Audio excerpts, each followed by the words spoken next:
冰淇淋。 Welcome, ladies and gentlemen, to a podcast where generations collide, stories are told, and the schoolyard becomes a battlefield of knowledge. We're your hosts, Caleb and Phil.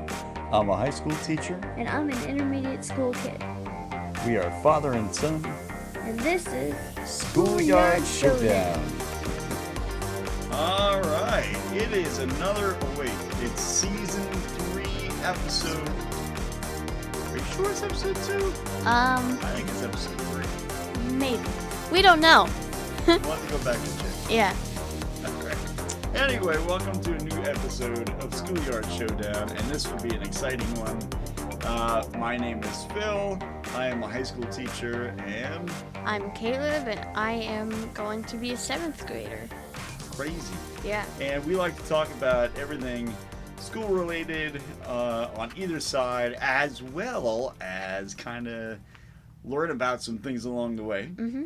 It is the middle of summer, Yeah. and it is going to be 97 degrees out today, which is crazy. Mm-hmm. And I think it's time to just get started. What do you think? I'm ready. Okay, so let's hit the bell.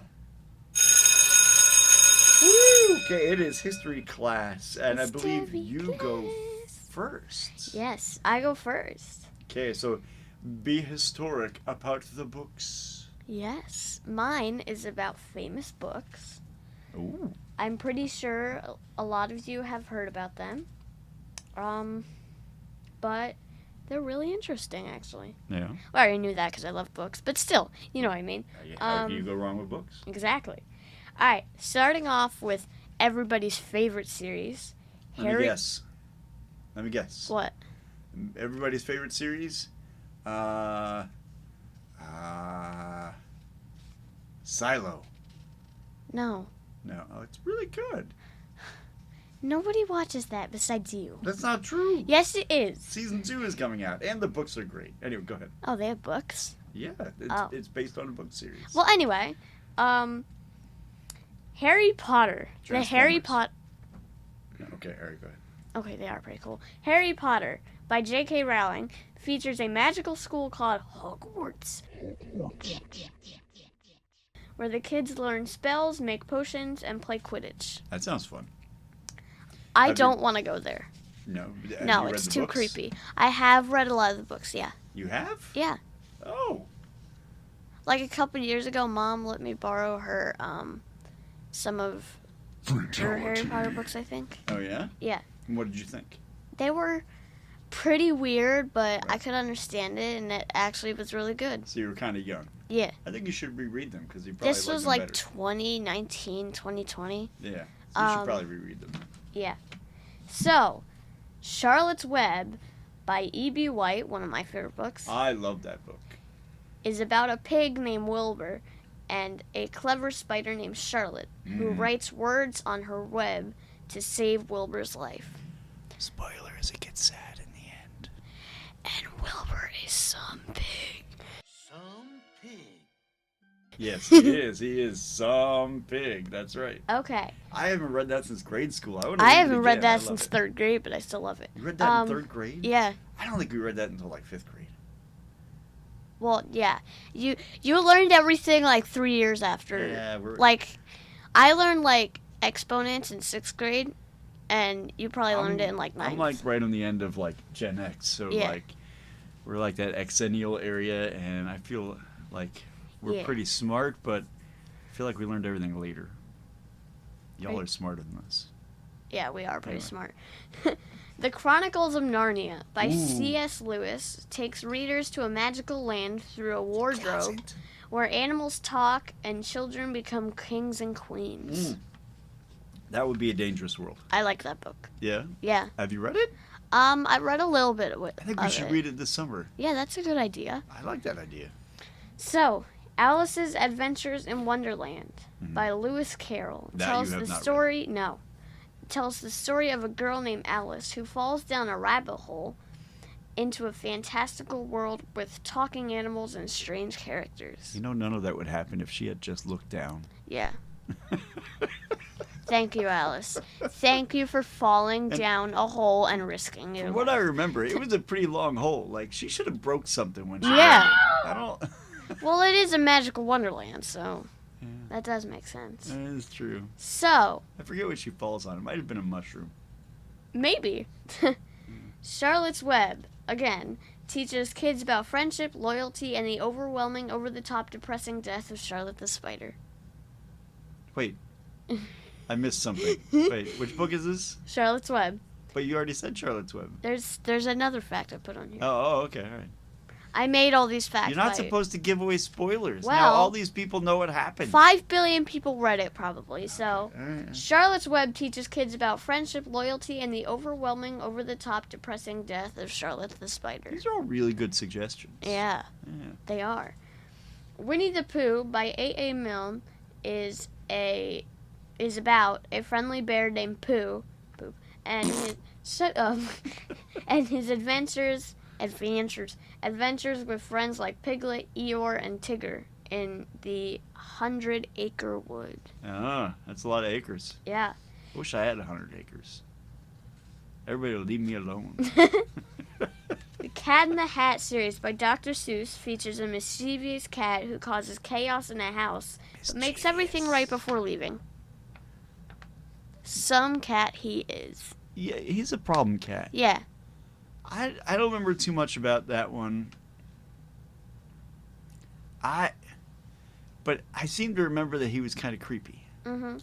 So I don't know. Someone either email us or let us know how you felt about. Did you say this was the Cat in the Hat? Yeah, Cat in the Yeah, Hat. the Cat in the Hat. He's tall and lanky. He's got that scarf, right? Yeah. And he's kind of like. I feel So- like he had something to do with like an umbrella or something. But like he kind of reminds me of those of you at home who like the Hobbit and Lord of the Rings and stuff. He kind of reminds me of like this character named Tom Bombadil, he's a really interesting character. Actually, and The always Hobbit is one causing- of my facts. What's that? The Hobbit is one of my facts, actually. Really? Yeah. I love that. I think we were gonna read that together. I think Yeah, we read a little bit of it. we did. So, let's see if I can pronounce his name. The Little Prince by It's a Russian dude. Antoine de Saint-Exupéry. Wow, that was not even close. That was a good try. I'll tell you that much. Okay. The Little Prince by Antoine de Saint-Exupéry. It was a little closer. It's a story. I'll take it. It's a story about a young prince who travels to different planets, learning important life lessons. That's really cool. Yep, That sounds like an amazing book. it is. Matilda by Roald Dahl tells. I bet you would like that one. You haven't read that book yet. Not yet. But Matilda by Roald Dahl tells the story of a smart girl Roald. with special powers. What? Nothing. What? What did Nothing. you say? Okay. Say it again. Matilda by Roald Dahl. Roald. Matilda by Roald Dahl tells the story of a smart girl with special Close. powers Sorry, go ahead. who loves reading and stands up to her mean parents and headmistress. Yeah. I think they made that into a musical, didn't they? Or maybe And it was then into a movie. Yeah. They made the book and then the musical and Did then you the movie. see the movie? I did not see the movie, No. but Yeah. remember we were watching the Olympics and the Wicked Chair came on, and then you thought the commercial right after that, the Allstate commercial, Where did that come from? he Why did you go thought- from Matilda he to, thought like I'm a bird rapping on your window, trying to get in the attic. he thought that when it said coming out in Thanksgiving, Matilda, and then it cut out to a different commercial. I'm a bird stuck in an attic. I was so confused because I thought it was all the same commercial. We just burst out laughing. Mom has like a 3-minute video of us just laughing. Yeah. That was weird. Yeah. So, anyway, the Secret Garden by Frances Hodgson Burnett Mm-hmm. is about a lonely girl who discovers a hidden magical garden that transforms her and those around her. I have never read The Secret Garden. Really? Yeah. Me neither. Sounds like a good book. A couple of though. these sound like good things to put on your reading list this summer. Yeah. Mm-hmm. Peter Pan by J.M. Barrie is about a boy who never grows up. What? Nothing. What? Nothing. What? So your pronunciations of the authors' names are a little off, but they're fantastic. So Okay. I love the effort and the try of you trying to figure out the pronunciation. Most people would just read it like it is, and they Sure. wouldn't take the time. So good job. Sure. Peter Pan by J.M. Barrie is about a boy who never grows up and takes children to a magical place called Neverland. Ooh, So, I've The read that one. Hobbit by J.R.R. Tolkien. I have definitely read this one, and you said it correctly. Good job. Well, I've learned it from all those weird geek out podcasts you And there are listen two to. R's. J.R.R. I said J.R.R. Oh. I think. J.R. The Hobbit tells the adventure of a hobbit named Bilbo Baggins, Yeah. who goes on an unexpected journey to help dwarves reclaim their home from a dragon. That's right. His name is Smaug.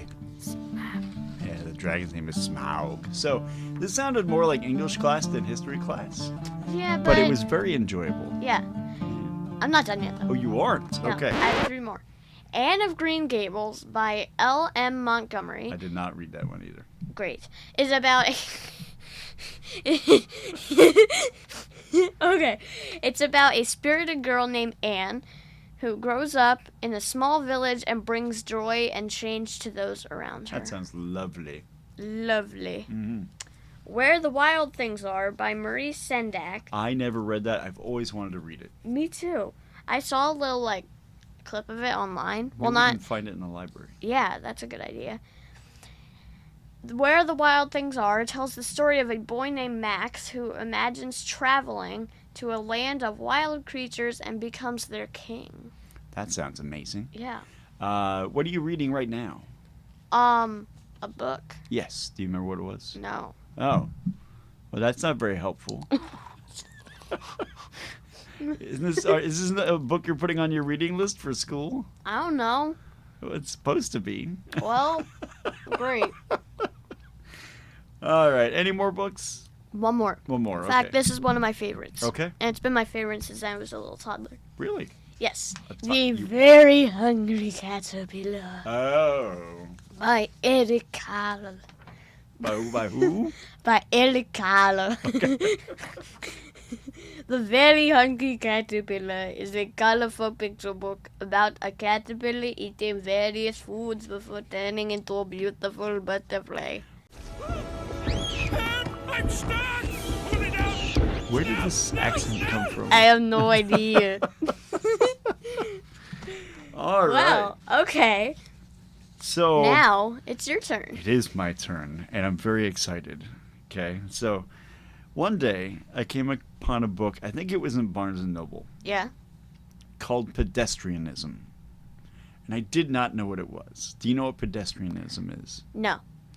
So you know how they have race walking in the Olympics, Yeah. right? They have to walk, but they have to walk as fast as they can. Yeah. So the original idea behind that was actually people who would do that, like became like a competition. So I'm going to talk about pedestrianism. Now it sounds really boring, but I have Yeah. some really fascinating things. Like, Okay. kind of blows my mind. All right. What could be so fascinating Okay, well, about that? First of all, it's competitive walking. It's not just walking. Oh. Okay, so there's a competition. All right. So it's all started in like the 19th century, the 1800s. So we're going back. All right. So the professional sport and the people Yeah. often put very large bets on who would win. So they would see in the newspaper or posters in the post office and different places about people who were going to walk and like distances, and people would bet on it. So it automatically became something that people would bet on, right? Yeah, that sounds And like anything that you American. can bet on becomes interesting to people. Yeah. Right. So it was popular. It would start off like in big fairs. People would leave Whee! from the fair and start their walk. Yeah. So running and horse racing were very popular in Britain and Ireland at the time. Okay. And a lot of these things like that started with very horrible beginnings. Right. They're horrible. Okay, imagine this. Okay, So when you were a rich person and you had a carriage, horses pulling it, you also need people to take care of the horses and your luggage and all that kind of stuff. Yeah. So you had these people called footmen. Okay. And what they would do is they would bet whose footman would last the longest on these trips. What? So instead of letting them ride the carriage, they would have them walk the whole time. So, Right. if this stayed with horse theme, Right. then it would be like an add-on to the horse. They're all Olympics. dressed up fancy, right? And they're Yeah. servants essentially, but they're servants God, for the what trip. is wrong with people? Right? So a footman is a servant in a rich home Yeah. who performed a lot of different duties, serving Yeah. the table, attending the guests, traveling with their employers, but people would see who would last the longest. So if you had two rich people in their carriages going down the road for a long trip, they would go, you know what? I'll bet you my footman will last longer than the other. Okay. That's horrible, right? Yeah. Well. So, yeah. but the problem is the carriage is trotting along with the horse, and the people who were walking would have to walk fast enough they had to keep up with the horse Oh. the whole time. Yeah. Okay, so Foster Powell. We're gonna great. move along a little to the future, right? Yeah. Foster Powell seems to be the first real pedestrian athlete. Oh. Okay, in 1773. Okay. Not really in the future. Yeah, you're right. In 1773, he walked 400 miles from London to York and back, right? Yeah. And people were like, oh, that's amazing, right? He took an entire Hobbit trip, okay? Bilbo Baggins style Bilbo trip. Baggins. Right. 1788, he walked 100 miles in 21 hours and 35 minutes. Wow. Right, okay? The papers started calling it pedestrianism. So that's where the term comes from. Captain Robert Barclay Alardis Wow. called it the celebrated pedestrian. Okay, Mhm. that's what he was called, the celebrated pedestrian. He even got his own nickname for Wow. doing this. He walked 1 mile every hour for 1,000 miles. What? Yes. Okay, so between June 1st and June 12th, 1809. Yeah. He walked 1 mile every hour for 1,000 hours, okay? About 10,000 people, get that in your head, 10,000 people, okay, came to watch over the course of the entire event. Wow. That's a lot. That's a lot of people spread along the entire area, right? George Wilson, Oh, great. okay, attempted to walk 1,000 miles in 480 hours in 1815. But, you ready? Yeah, He what? was arrested Oh. after walking 3/4 of that distance for disturbing the peace. Apparently he was walking too loud. Okay. Right? But it was because it was Wow. illegal in that area to walk for money. So Oh. it had become a big sports thing by that time. And there were laws in certain towns written about walking for money. Yeah. You were not allowed to. And he was going through a town that you weren't allowed to, so he got arrested. Oh, Now- great. These are all guys. Yeah. What about the ladies? Yeah. Right? Emma Sharp, Oh. we think, was the first woman to walk 1,000 miles in 1,000 hours in 1864. She's really smart. Do you know what happened in 1865 What? in America? You're probably going to learn it this year. The American Revolution? Yeah, no. That was Uh, 1776. Crap. The Civil War. There No. you go. The War of 1812. Wait, That no. would be 1812. They're a genius. The Civil War. There you yes. go. Why did I say the War of 1812? So we think that she was the first person to do that. Now, Thomas Hicks walked 1,500 miles in 1,000 hours. Oh. That's like 500 more in that In the same amount of time time, frame, right? yeah. He at 3 a.m. There were 3 a.m. 3 a.m. when he started. There were 4,000 people that were waiting at the finish. At 3 right. So when he came back into town at 3 a.m., there were 4,000 people gathered to see him finish. Wow. To walk. Can you imagine looking down the road? There he is. Everybody's cheering. It's still like, oh, he's getting closer. 5 minutes later, he's getting closer. So the news quote in the paper was, the last mile and a half was walked in procession with lighted torches, a band of music, so like a marching band, Yeah. and a large bonfire blazed forth to welcome the accomplishment of the unprecedented feat. That's what it said in the paper. Wow. At 3 a.m., there was a 3 marching a.m. band and a bonfire and 4,000 At people. 3 a.m. Yeah. He should have been arrested for disturbing the peace. Yeah, for real. Ada Anderson, 1,500 miles in 1,000 hours. And the press called her the champion lady walker of the world. Wow. I know, right? By the 1900s, pedestrianism had spread from the United Kingdom to the United States, Canada, and Australia. So the far corners of the world, right? From Europe. So it became very, very, very popular. We think Frank Hart Yeah. was the first African-American sports celebrity. Oh. He set a new 565-mile record in the 6-day race distance. That's cool. Okay. Now, today we call it race walking. Yeah.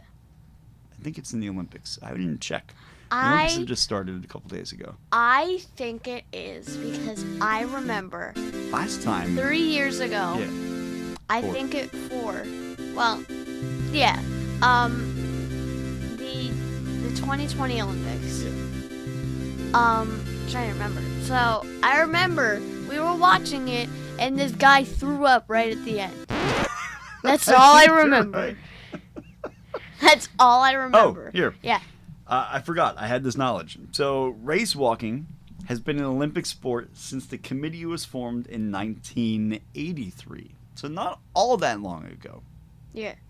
But, so, you know, in the entire history of the Olympics. Now, since 1908, since the 1908 Olympics in London, it's been an official event in every summer Olympics. Wow. So, you know, there's an actual sport for the Olympics since 1983, but it's been either an exhibition or some kind of thing that they showcase. Because there are a lot of things in the Olympics that aren't official sports, but they have on the side and you can go see. And, you know, for a little while, I think things like skateboarding were at the Olympics and they were thinking about using them, but weren't included yet. So Yeah. you could go see it. And You know, I could be wrong, speaking- but it was hard to.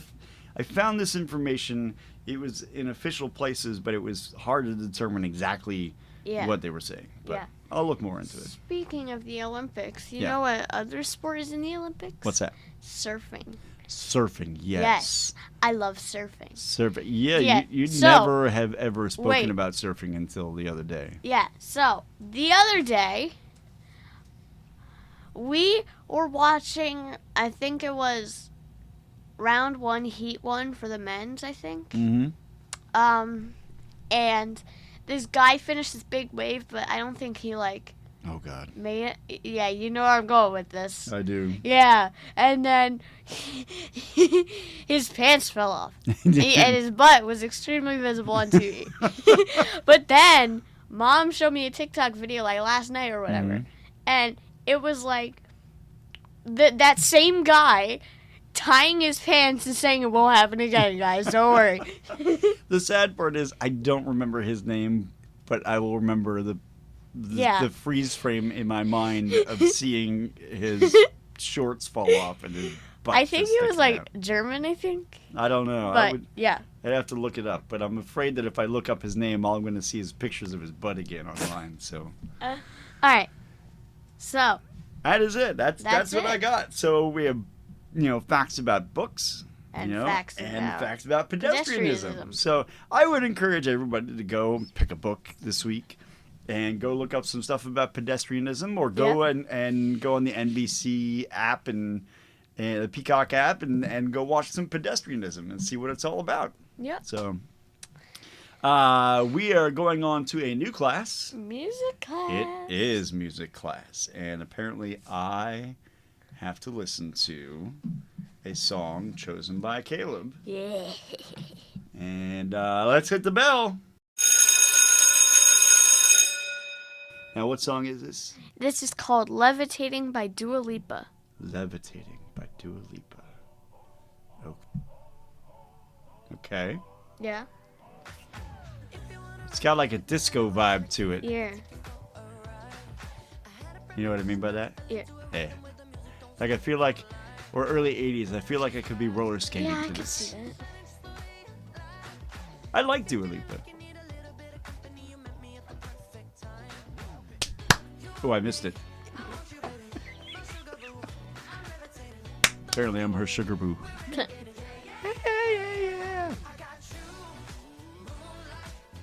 Oh, you are grooving over there. You can't even hear it. I just naturally know where you are in this song. Ooh, that might be really loud on the recording. Oh, I missed it again. I like the pulsing chords of the fake voices. That's fun. Yeah. Oh wait, ready? I got it that time. What do you like about this song? I just like the stuff, you know, Like what? just all of it, you know. All of it? Yeah. Well, what do you listen to Dua Lipa? Not really. No, you just like this specific song. Yeah, pretty much. I've heard a couple Dua Lipa songs. I can't say I put it in my rotation, but this is something I would listen to. Yeah.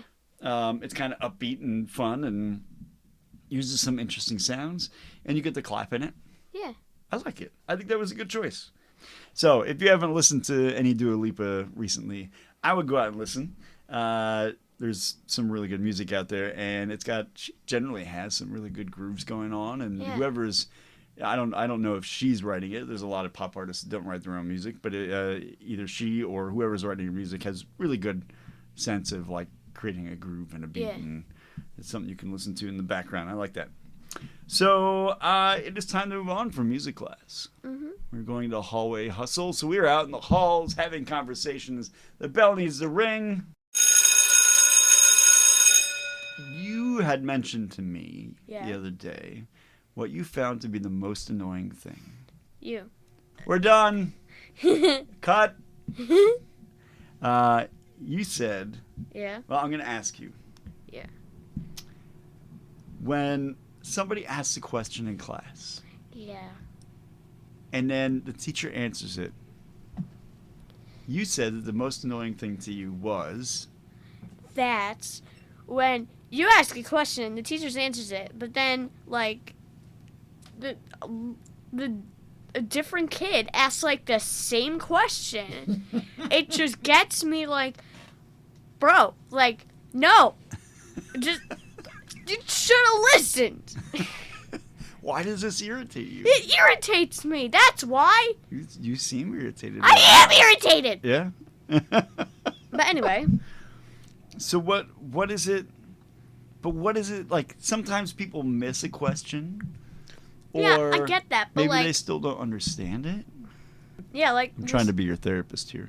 why? No, like I get it. Sometimes people don't hear it, but Yeah.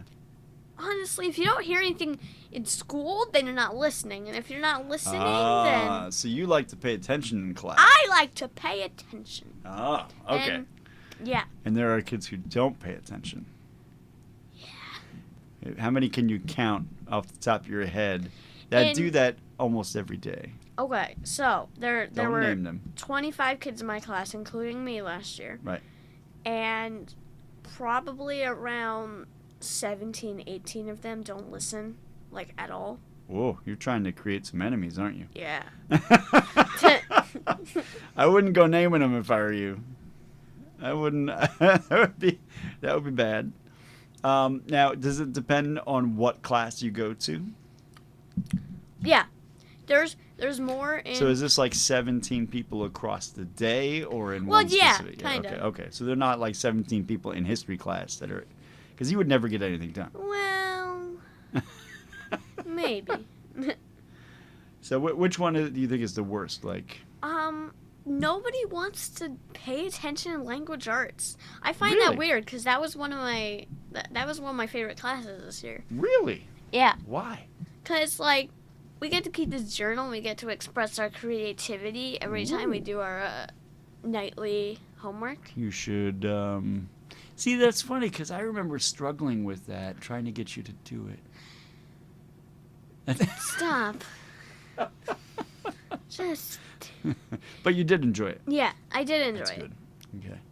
So you think the most amount of people that don't pay attention were not paying attention in language arts? Yeah, because Yeah. they think that class is hard, and they think, well, some of them think it's hard, so they just give up, and They then give up. some of them, they're on the teacher's good side, Right. and like they have great grades in their class, so then they just give up. Right. Like they're like, I'm done. I already have like a 95 average in this class, and they're like, I'm just not gonna do any work. Right. Yeah. And then their grade goes down. Yeah, exactly. Hmm. Yeah, you're going to get kids like that all through school.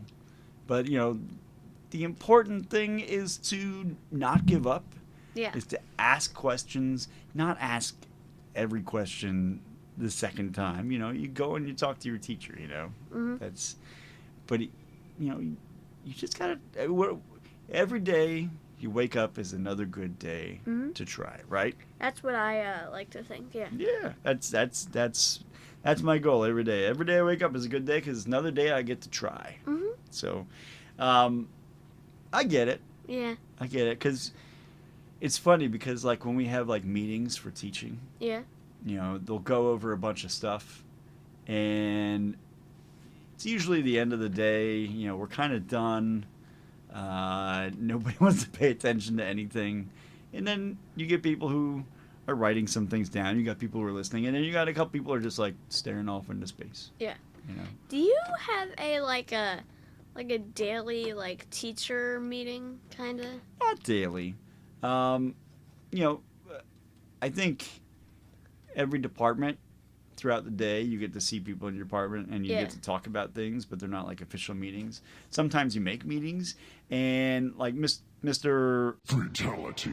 next door, Yeah. we talk all the time, every day, back and forth, because our offices are connected, and we're always trying to figure things out throughout the day. But the principal will make meetings where everybody gets together. Yeah. Do you talk about like what you can do like the next week to like make a classes like more interesting? That kind of If stuff? something's coming up, like we have state testing or something, we'll talk about those things all together, what we should do, Mhm. what time to show up, what things we should practice or get certified on, Yeah. before it happens, things like that. Yeah. So there's, You know, like what's really annoying? what's that? The fact that kids just think like they go to the teachers go to school, they teach, and then they just go home. Oh, yeah. Yeah. That is not a thing. Like they have to do no work over Mm-hmm. the summer, and they just go home right after school ends. Yeah. And they never have to go to school unless the kids are there. Some teachers But- are lucky and they have a job where they're just, they have, say, 5 lessons during the day, and Yeah. and there's nothing that affects them during the summer, and the music department is not like that. No. No, like some kids are like, a couple months ago in like March or April, Mm-hmm. I overheard this one kid. He was like, "Oh, teachers are just here because they want to teach kids. They just go home and do whatever Oh. they want." I'm like, Yeah, "Well, That's not true. actually, right. My dad's a teacher. That doesn't happen. Yeah. I was like, you don't know how much work a teacher has to do out of school hours." And they're like, "Yeah, why do you know that?" Because my dad's a teacher. Yeah. I That's it. I taught him about like all the trainings that you Mhm. do, like the Professional development Yeah, stuff exactly. and all the And, stuff like- we have to watch on video. yeah, and everything. Well, That not, one that's like 2.5 hours I is know. ridiculous. I know. It's 2.5 hour video. Yeah. And then the questions you're supposed to, it's... The questions That's are what- supposed to be hard. They, But, like- well, they are, because it's a very technical Well, yeah, but video, but... since you've been teaching for a long time, you know everything that you need to know. So those Yeah. questions are kind of easy. A lot of those things are just to remind us that, hey, you do know this, and, this is something you're supposed to know, Yeah. and, we can always go back and review it if we need. But Exactly. So, in some ways, I understand your frustration. because on the teacher side, Mm. the kid, whenever there are times where I'll explain something really thoroughly in every possible way I can think of to make sure that I've hit every kind of learning style. Yeah. And everyone's like, oh, and then I get the hand go up and I'm like, yes. And that kid asks the same question. And I want to scream. Yeah. Me too. Because I'll have to do the same thing again and then like kind of retool it in my head to think at how can I teach this differently on the spot. So, Yeah, because all my teachers, they teach everything in like 5 different learning styles too, because everybody has a different way of learning. Right. And then this one kid, like, ready? Like, she wrote down, like, because all my teachers are female, like, all my main teachers, except my activities, like gym, health, chorus, tech, language, some of those teachers did not start out that way. no. I know at least one of those teachers My had started my social studies teacher, which Yeah. you know, I think. Yeah. She started out as life skills. Yes. Cause I looked at one of your old yearbooks and it said she was in life skills. Yep. So She went back to college and got recertified. awesome. And one of your activities teachers started out in something different and ended up in one of those activities. My Spanish class. Yeah. All right. So All right. we've got to move on Yes. from the hallway back in the class to science science class. Do you want to go first? I'll go first. Well, then let's hit the bell. That bell's loud. Yeah. All right. So, my science class is about sunspots. Ooh, that's fascinating. Yeah. Okay. I want to. So, sunspots are mainly caused by the sun's magnetic field, which gets tangled and twisted over time. These tangled magnetic fields shut up. Inhibit the flow of hot gas from the sun's interior, causing the temperature in those areas to drop. Oh. Sunspots often come in pairs or groups and can last for days, weeks, or even months. That's true. I think that's related to how the aurora borealis works too. Because sunspots are full of solar energy, Right. and so is the aurora. Gotcha. All right. So, they are interesting to scientists because their number and size can give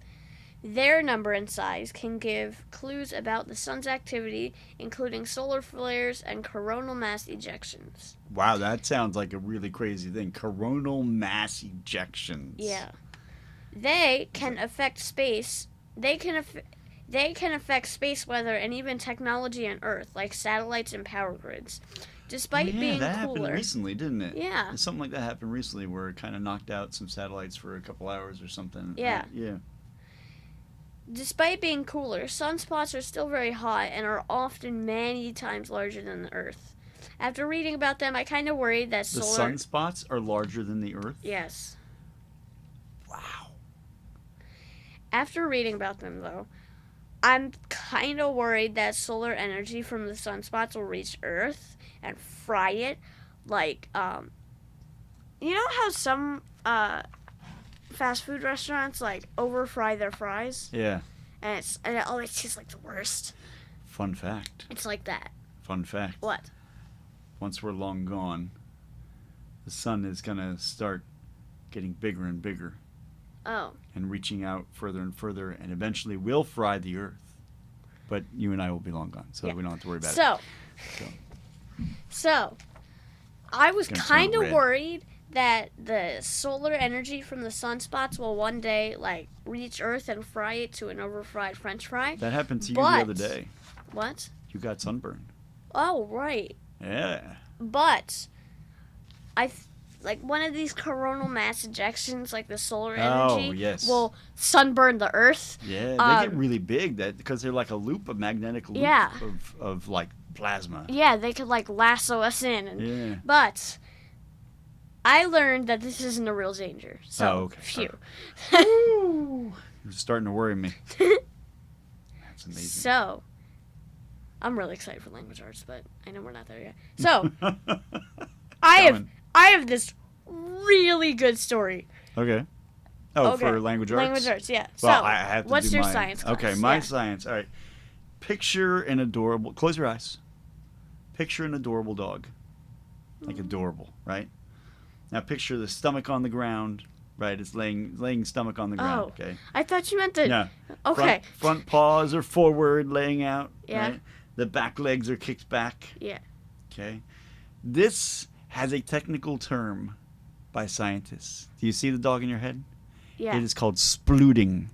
Splooting? Splooting. Splooting. Which sounds like some internet meme term, right? Yeah. Okay, so this is called the full splooting position. No one knows where the word comes from. What? Right. Because someone had developed the word and then the scientists started studying it, kind of. Kind of like as a hobby, you know. Some people have taken it up and they want to figure it out, you know. But no one knows where the word came from. It became popular about over the last 7 years. Yeah. And again, you know, the internet kind of took it on. Yeah. Because it's an adorable sounding word, too. It's like all of a sudden... Sploot. You look up like pictures of dogs, and you see a dog. It's like, look at this beautiful, cute dog in its full splooting position. That's exactly it. That's exactly it, right? So Nah, man, I'm gonna sploot today. I can't come over to your house. now its origins. Now I'm gonna do this right now. Yeah. I'm gonna look it up. Okay. All right. Yeah. Okay. If you go, 1, 2. there is a language Okay. on the internet. You can look it up. It's called Doggolingo. Doggo lingo? Right. Totally It's not an related. internet language that is created when you like convert words. Like they're meme words, you Yeah. know, things that are kind of weird but are kind of English, right? Like splooting, right? Splooting. It's not an official word, but it's a cute, adorable sound. Looks Yeah. like it's an English word, right? Yeah. So, its origins are this doggolingo, right? It's cutesy internet language to describe all things dogs, right? Yeah. Splooting is a dog speciality. They do it the best. Well, duh. And they happen to be one of the few animals that can live inside our homes, right? Yeah. We don't bring buffaloes into our houses. No. Okay. So we've never studied splooting buffaloes. Splooting. Splooting buffaloes. Which dog breed do you think sploots the best?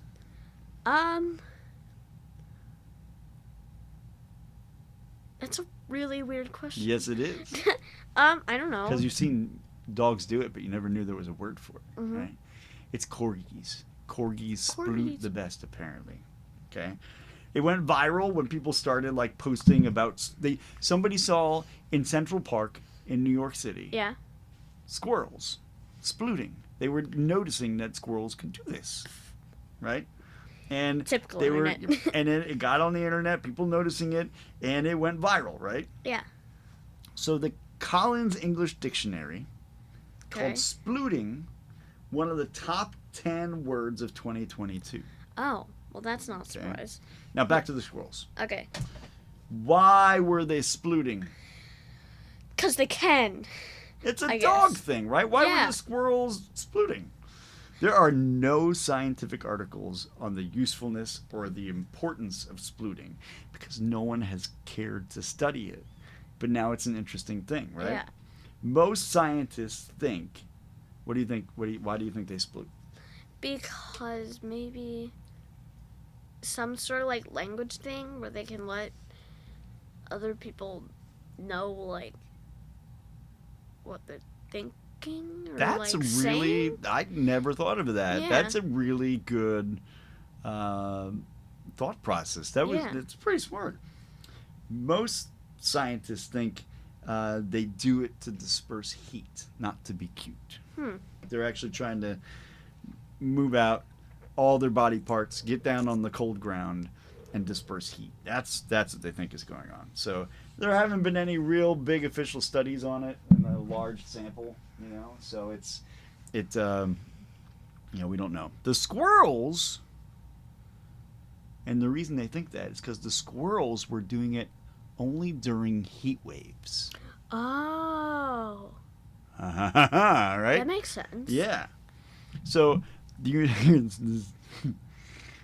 United States National Park Service, in some of their fun internet posts and things Great. like that, now call summer the sploot season.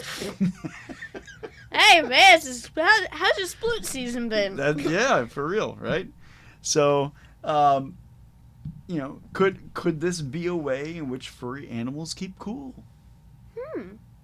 And that, I will bet you, this is a thing being studied now because it's become so popular. And now that it's attached to a possible way that animals take care of themselves, you might get this internet cute word attached to scientific articles of animals being studied on their splooting. Wow. You didn't see that coming, did you? No. No.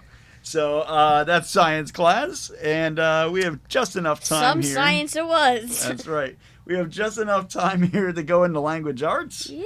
And the bell. Right. So now, we're in language arts. Do you want to explain what we do in language arts? Yes. Go ahead. So, we find a topic, and then we find 4 words that we have to use in our little story we write.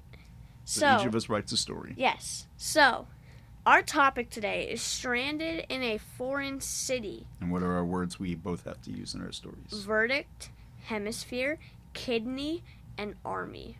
Well, those are random. Yeah. Who's going to go first? Me. All right, go for it. So, here we go. Okay. So, there I was, awkwardly stranded in a foreign city in the opposite hemisphere from home. I feel like Kevin from Home Alone, and I don't want to feel like that. My verdict on this unplanned turn, a mix of excitement and sheer panic. I tried to ask for directions, but it was like playing charades with an army of people without any idea what I was miming. I was like, me, go, and awkwardly pointed in a random direction. Not sure what I was thinking there, to be honest.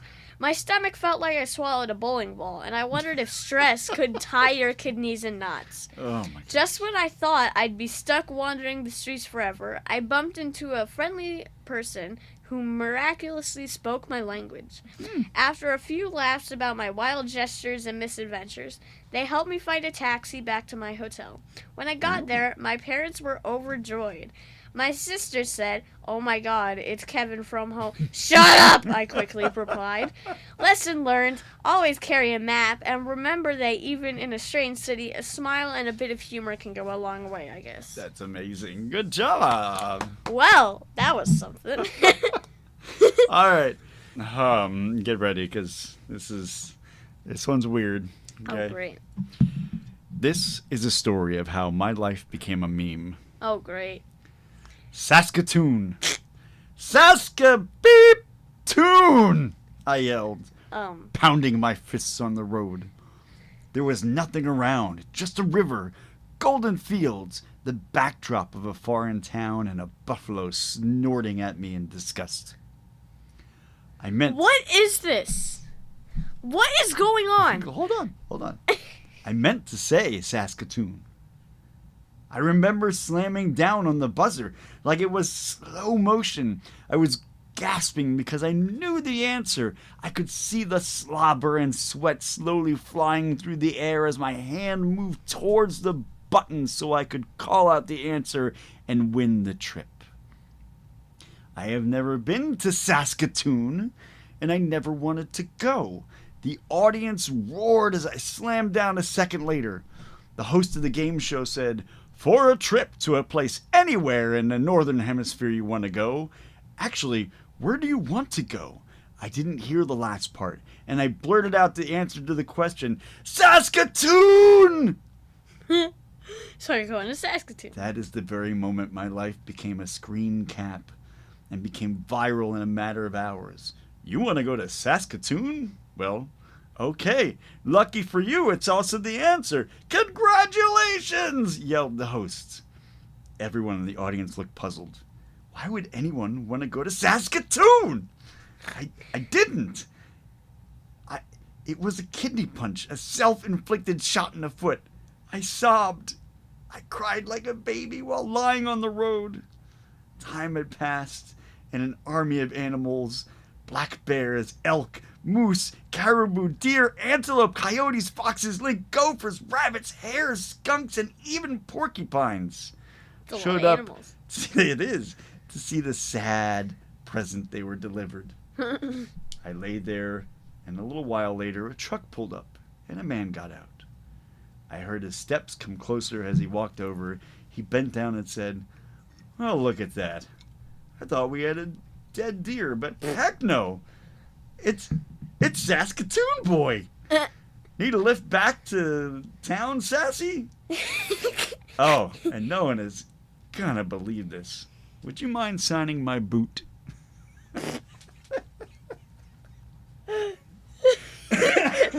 Saskatoon! What is wrong with you? Do you know where Saskatoon is? It's somewhere. It's in Canada, in Saskatchewan.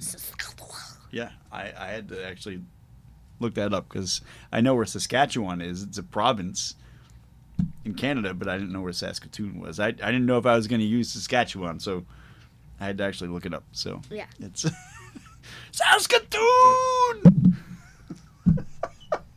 Wow. Well, whose story do you think is better? I don't know. They're both weird. They were both very weird, and they were both very engaging.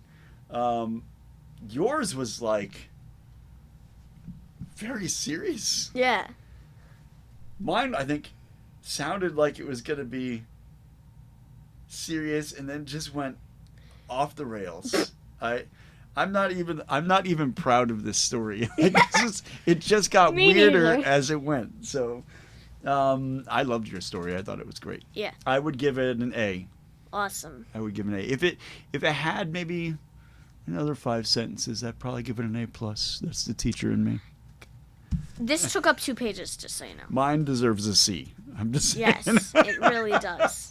It had a lot of content, and it was creative, but it was pretty dumb. Yeah. Like, you would get an A+ on creativity and writing style, but then on the actual storyline you get an F. Yeah. There's no really good way to outline notes on this. Yeah. Not really. All right, folks. We hope you had a good time this go round. So we'll be back pretty soon. We are trying to start and make these more regular. We got better this time. We're only maybe less than a month out from the last one. Yeah. So hopefully in the next 2 weeks we'll have another one. Yep. All right. So until then, have a great. Is there anything you wanted to say before we leave? No. I don't know. Okay, I have one thing to say. What? Saskatoon! Oh my god. Bye-bye. We need to end this now. Bye.